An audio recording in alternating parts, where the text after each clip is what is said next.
Stroke വന്നാൽ നമ്മൾ ജീവിതത്തിലേക്ക് തിരിച്ചു വരില്ല എന്നാണ് പലരും വിചാരിച്ചിരിക്കുന്നത്. പക്ഷേ അതൊരു തെറ്റായ ധാരണയാണ്. സ്ട്രോക്ക് വന്നാൽ നമ്മൾ ജീവിതത്തിലേക്ക് തിരിച്ചു വരില്ല എന്നാണ് പലരും വിചാരിച്ചിരിക്കുന്നത്. പക്ഷേ അതൊരു തെറ്റായ ധാരണയാണ്. അതിനെപ്പറ്റി കൂടുതൽ സംസാരിക്കാനാണ് ഞാൻ ഇന്ന് നിങ്ങളുടെ മുന്നിൽ വന്നിരിക്കുന്നത്.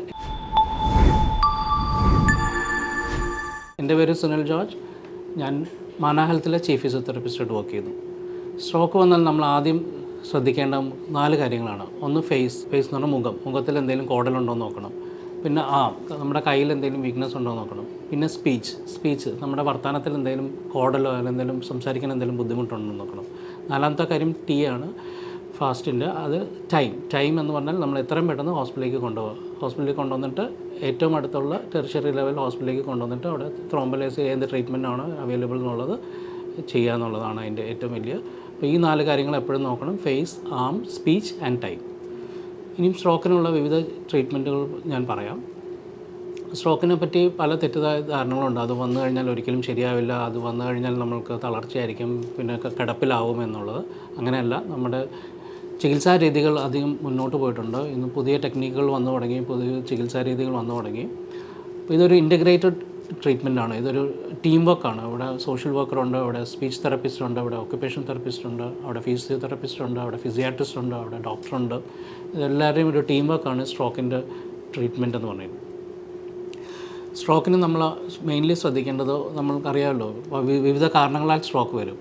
നമുക്ക് ഹെമറേജ് കാണും, രക്തഓട്ടം കുറയുന്നത് കൊണ്ട് വരാം, ബ്ലീഡിങ് കൊണ്ട് വരാം, അതായത് രക്തം കൂടുതലായിട്ട് രക്തസ്രാവം കൊണ്ട് വരാം, അവിടെ ബ്ലോക്ക് കൊണ്ട് വരാം, എംബോളിസം കൊണ്ട് വരാം. അങ്ങനെ വിവിധ കാരണങ്ങളാൽ സ്ട്രോക്ക് വരാം. ഇസ്കീമിയ കൊണ്ട് വരാം. അങ്ങനെ വിവിധ കാരണങ്ങളുണ്ട്. നമ്മൾ ആദ്യമേ രോഗികൾ എന്താ ശ്രദ്ധിക്കേണ്ടതെന്ന് വെച്ചാൽ അവരുടെ ലൈഫ് സ്റ്റൈൽ മോഡിഫിക്കേഷൻസ്. അവർക്കിപ്പോൾ ഒബീസ് ആണെങ്കിൽ നമ്മൾ അമിതമായ വണ്ണം ഉണ്ടെങ്കിൽ അത് കുറയ്ക്കുക. അവരുടെ BMI 25 ബിലോ ആയിരിക്കണം, 25 കുറഞ്ഞ് ആണ് നിർത്തേണ്ടത്. പോരാത്തതിന് സ്മോക്കിംഗ്, ഡ്രിങ്ക്സ്, അങ്ങനത്തെ കാര്യങ്ങളെല്ലാം നിർത്തണം. പിന്നെ ജീവിതശൈലി, നമ്മുടെ ഡയറ്റ് മോഡിഫിക്കേഷൻസ് വേണം. High cholesterol, high fat foods avoid ചെയ്യണം. ഇനി സ്ട്രോക്ക് വന്നൊരു രോഗി എന്താണ് ചെയ്യേണ്ടതെന്ന് വെച്ചാൽ, ആദ്യമായി ഒരു നോർമൽ ട്രീറ്റ്മെൻറ്റ് സ്റ്റാർട്ട് ചെയ്ത് കഴിഞ്ഞാൽ പിന്നെ റീഹാബിലിറ്റേഷനിലേക്ക് പോകണം എന്നുള്ളതാണ്.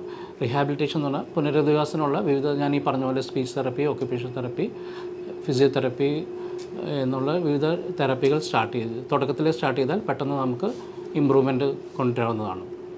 ഇപ്പോൾ ഫിസിയോതെറപ്പിയിൽ നമ്മൾ മെയിനായിട്ട് ഉള്ള ട്രീറ്റ്മെൻറ്റുകൾ എന്താണെന്ന് വെച്ചാൽ, നമുക്ക് സ്റ്റിമുലേഷൻസ് ഉണ്ട്, ഇലക്ട്രിക്കൽ സ്റ്റിമുലേഷൻസ് ഉണ്ട്.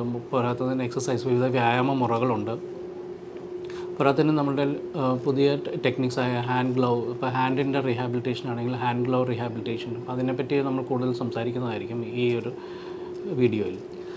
നമ്മൾക്കെല്ലാവർക്കും അറിയാം, തലച്ചോറിൻ്റെ വലതുവശത്താണ് ഈ പ്രശ്നങ്ങളെങ്കിൽ, ഇപ്പോൾ ഞാൻ ഈ പറഞ്ഞ 3 കാരണങ്ങൾ, ഹെമറേജ്, എംബോളിസം എന്നൊക്കെ ഉള്ള പ്രശ്നങ്ങൾ വരികയാണെങ്കിൽ ഇടതുഭാഗത്തായിരിക്കാം നമ്മുടെ ചലനശേഷി നഷ്ടപ്പെടുന്നത്.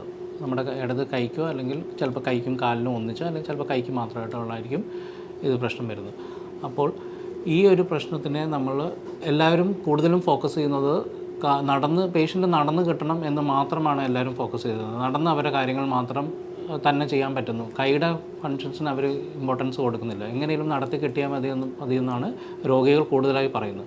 എന്നാൽ അങ്ങനെയല്ല. അവരുടെ ആക്ടിവിറ്റീസ് ഓഫ് ഡെയിലി ലൈഫ്, അവരുടെ ദിനചര്യകളെല്ലാം അവർക്ക് തന്നെ ചെയ്ത് അവരെ പുനരുദ്ധരിപ്പിക്കുക എന്നാണ് നമ്മുടെ എയിം. അവർക്ക് അവരുടെ ഡ്രസ്സിങ്, അവരുടെ ഗ്രൂമിങ്, അവരുടെ ബാത്തിങ്, അവരുടെ ടോയ്ലറ്റിങ്, അങ്ങനത്തെ എല്ലാ ആക്ടിവിറ്റീസും തന്നെ ചെയ്ത് അവരുടെ കൈയുടെ ശക്തിയും കാലിൻ്റെ പോലെ തന്നെ പ്രാധാന്യം ഉള്ളതാണ്. അതിന് കൈക്ക് വേണ്ടി പ്രത്യേകമായിട്ടുള്ളൊരു ചികിത്സാരീതിയാണ് നമ്മളിപ്പോൾ ഇന്ന് അവതരിപ്പിക്കാൻ പോകുന്നത്. ഇന്ന് ഞാൻ അതിനെപ്പറ്റി കൂടുതൽ ഡെമോൺസ്ട്രേഷൻ എടുക്കുന്നതായിരിക്കും. അപ്പോൾ ഇതാണ് നമ്മൾ ഫോക്കസ് ചെയ്യുന്ന മൂവ്മെൻറ്റ്. ഇതാണ് ആദ്യം നമ്മൾ ഈ ട്രീറ്റ്മെൻറ്റ് ഒന്ന് കോപ്പി ചെയ്യാൻ വേണ്ടി, എത്രമാത്രം നമുക്ക് ഉണ്ട് എന്ന് ചെയ്യാൻ വേണ്ടി നമ്മളൊന്ന് കുറച്ച് നേരം മുന്നോട്ടും പുറകോട്ടും നീക്കണം. അത് നമ്മൾ സേവ് കൊടുക്കുന്നു. നമ്മളിപ്പോൾ ഒരു ഗെയിം സെറ്റ് ചെയ്തിരിക്കുകയാണ്. അപ്പോൾ നമുക്ക് ഈ മൂവ്മെൻറ്റ് കിട്ടിയാൽ ഓരോരോ പോയിൻറ്റ്സ് കിട്ടുന്നത്. അപ്പോൾ ഇതൊരു ബയോ ഫീഡ്ബാക്കാണ് നമ്മൾക്ക് ഇതിൻ്റെ കൂടെ കിട്ടുന്നത്. അപ്പോൾ പേഷ്യൻസിന് ഇത് മൂവ്മെൻറ്റ് കൂട്ടാൻ വേണ്ടി ഉള്ളൊരു സ്റ്റിമുലേഷനാണ് ഇതിൽ സംഭവിക്കുന്നത്. ഇപ്പം ഒരു രോഗിക്ക് ഇവിടം വരെ മൂവ്മെൻറ്റ് ഉള്ളൂ എന്ന് വിചാരിച്ചാൽ അത് കൂട്ടാൻ വേണ്ടി നമ്മൾക്ക് TV-യിൽ കാണുന്നത് കൊണ്ട് കുറച്ചൊരു സ്റ്റിമുലേഷൻ കൊടുത്ത് അതിനൊരു ബയോ ഫീഡ്ബാക്ക് കൊടുത്ത് ആ റേഞ്ച് കൂട്ടി ഇതിൽ ടച്ച് ചെയ്യിക്കുക എന്നുള്ളതാണ് ഉദ്ദേശം. ഇങ്ങോട്ടുള്ള ട്രീറ്റ്മെൻറ്റിൻ്റെ പോലെ തന്നെ തിരിച്ച് പുറകോട്ടുള്ള ട്രീറ്റ്മെൻറ്റും. അതിന് സുപ്പാനേഷൻ പ്രൊണേഷൻ എന്ന് പറയുന്നു. അപ്പോൾ ഈ ഹാൻഡ് ഗ്ലൗ ഉപയോഗിക്കുന്നതിൻ്റെ ഗുണം എന്താണെന്ന് വെച്ചാൽ ഇതിന് നമ്മൾക്ക് വിവിധ സ്റ്റേജസ് ഉണ്ട്. സ്റ്റേജ് 1, സ്റ്റേജ് 2, സ്റ്റേജ് 3 എന്ന് പറയുന്നത്. പോരാത്തതിന് നമ്മുടെ വിവിധ മൂവ്മെൻറ്റ്സ് ഞാൻ നേരത്തെ കാണിച്ചതുപോലെ മുകളിലോട്ടും താഴോട്ടുള്ള മൂവ്മെൻറ്റ് അതിങ്ങനെയും ഉണ്ട്. പോരാത്തതിന് നമ്മുടെ വിരലുകളുടെ മൂവ്മെൻറ്റ്സ് മുന്നോട്ടുള്ളതും പുറകോട്ടുള്ളതും, പിന്നെ ലാസ്റ്റ് മൂവ്മെൻറ്റ് നമ്മൾ കൈ തിരിക്കുകയും മറിക്കുകയും ചെയ്യുന്നത്. അത് വളരെ രസകരമായ രീതിയിൽ നമ്മളുടെ ഒരു കളിയിലൂടെ അത് ചെയ്യുന്നത് കൊണ്ട് രോഗിക്ക് അത് വളരെ ഇൻട്രസ്റ്റിംഗ് ആയിട്ടും മടുപ്പില്ലാതെയും ചെയ്യാൻ കഴിയും. അതാണ് ഇതിൻ്റെ ഒരു പ്രത്യേകത. അപ്പം എനിക്ക് എല്ലാവരോടും പറയാനുള്ളത്, സ്ട്രോക്ക് എന്ന് വന്നു കഴിഞ്ഞാൽ അതിനെ ഒരു ഭീതിയോടെ കാണാതെ നമ്മൾ മുന്നോട്ട് വരാൻ ശക്തി പ്രാപിച്ച് നമ്മൾക്ക് അതിനുള്ളൊരു വിൽ പവർ നമ്മൾ ആർജിച്ച് ട്രീറ്റ്മെൻറ്റ് സ്ഥിരമായി എടുത്ത് മരുന്ന് ഡോക്ടറുടെ നിർദ്ദേശപ്രകാരം കഴിച്ച് ട്രീറ്റ്മെൻറ്റ് സ്ഥിരമായി എന്നും എക്സസൈസ് ചെയ്ത് പഴയ ജീവിതത്തിലേക്ക് തിരിച്ചു വരിക. ഞാൻ ഈ വീഡിയോയുടെ തുടക്കത്തിൽ പറഞ്ഞ പോലെ നമ്മൾ ചലനശേഷി മാത്രമല്ല, നമ്മുടെ ദൈനംദിന ജീവിതത്തിലെ പല ആക്ടിവിറ്റീസും നമ്മൾക്ക് ഇമ്പോർട്ടൻ്റ് ആണ്. അപ്പോൾ ഇപ്പോൾ ഞാൻ പറഞ്ഞ പോലെ ടോയ്ലറ്റിംഗ്, ഗ്രൂമിങ്, ഡ്രസ്സിങ് ഇതെല്ലാം നമ്മൾക്ക് ആവശ്യമാണ്.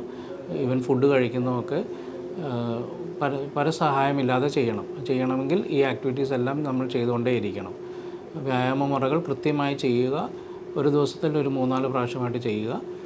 അതുകൂടാതെ ഒരു ഫോളോ അപ്പ് ഡോക്ടറുടെ അടുത്തോ അല്ലെങ്കിൽ ഫിസിയോതെറാപ്പിസ്റ്റിൻ്റെ കറക്റ്റ് ഫോളോ അപ്പിന് പോവുകയും വേണം. എന്താണ് നിങ്ങളിനി അടുത്ത സ്റ്റെപ്പിൽ ചെയ്യേണ്ടത് എന്നുള്ളത് ചോദിച്ച് മനസ്സിലാക്കി അതിൻ്റെ പ്രോഗ്രഷൻ എങ്ങനെയാണെന്ന് ചോദിക്കണം. അത് വളരെ പ്രാധാന്യം കൽപ്പിക്കുന്ന ഒരു കാര്യമാണ്. നമ്മളുടെ ദൈനംദിന ജീവിതത്തിൽ നമ്മൾക്ക് ചെയ്യാൻ പറ്റാത്ത കാര്യങ്ങൾ ഫിസിയോതെറാപ്പിസ്റ്റിനെ ധരിപ്പിച്ച് അതിന് കൂടുതൽ ഇമ്പോർട്ടൻസ് നമ്മൾ കൊടുക്കേണ്ടതാണ്. കാരണം അതാണ് നമ്മളെ ഒരാളെ ഡിപ്പെൻഡ് ചെയ്ത് നമ്മളിപ്പം ഫോർ എക്സാമ്പിൾ നമ്മളിപ്പോൾ ഫുഡ് കഴിക്കാൻ പറ്റുന്നില്ല, അപ്പോൾ എന്ത് ഗ്രിപ്പാണ് നമ്മൾക്ക് പറ്റുന്നില്ല, എന്താണ് നമ്മൾക്ക് പറ്റാത്തത്, ഏത് മൂവ്മെൻറ്റ്സാണ് പറ്റാത്തത് എന്നുള്ളത് അവർ നോക്കി അതിനുള്ള ചികിത്സാ രീതി പറഞ്ഞു തന്ന് അതിനുള്ള മസിൽസിനെ ബലപ്പെടുത്താനുള്ള ചികിത്സാ രീതികൾ അവർ പറഞ്ഞു തരും. അപ്പോൾ നമ്മളുടെ ബുദ്ധിമുട്ട് എന്താ എന്ന് കറക്റ്റ് അവർ ധരിപ്പിച്ചാൽ മാത്രമേ അവർക്കത് ചെയ്യാൻ കഴിയുകയുള്ളൂ. സ്ട്രോക്കുമായി ബന്ധപ്പെട്ട് എന്ത് സംശയമുണ്ടെങ്കിൽ നിങ്ങൾക്ക് ബന്ധപ്പെടാവുന്നതാണ്. ആരോഗ്യ സംബന്ധമായ മറ്റൊരു വീഡിയോയുമായി നിങ്ങളുടെ മുന്നിൽ എത്തുന്നതാണ്. ഞാൻ സുനിൽ ജോർജ്, ചീഫ് ഫിസിയോതെറാപ്പിസ്റ്റ്.